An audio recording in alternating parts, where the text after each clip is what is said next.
What's up, YouTube? Welcome back to the channel.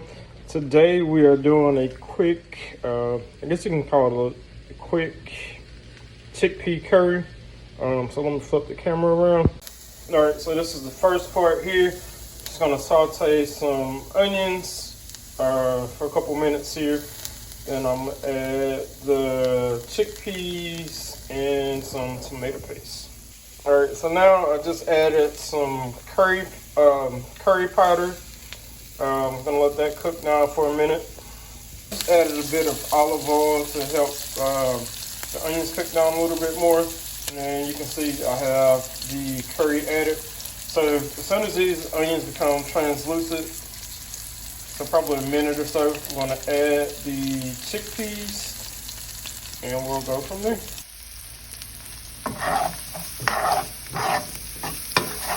Onions are starting to cook down a bit. Here I want to go ahead and add the chickpeas and let them start cooking.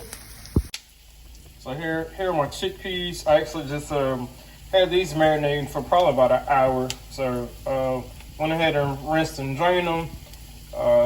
Threw them in the Ziploc bag here and added some seasoning to it. So basically some curry powder, garlic, and onion powder is in the mixture here.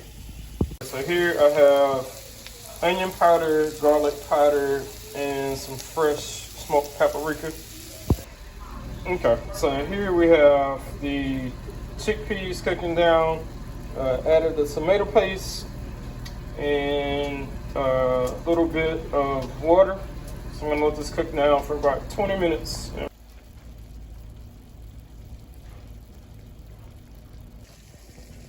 So checking in on the chickpeas here.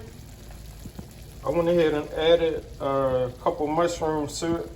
Also, just I had a pack open, wanted to finish cooking those before they went to waste, so I just throw them in here with the chickpeas.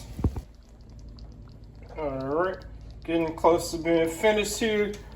Still just letting it cook down. I just took the top off of it. And I also just added a little almond milk to give it a more soupy texture. So, okay, this is the end result of our chickpea curry. You can see chickpeas are good and tender.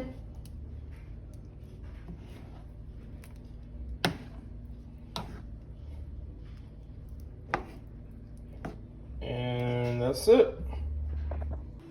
And here's the end result. So I have the chickpea curry on a bed of rice and cabbage on the bottom. So, bon appetit.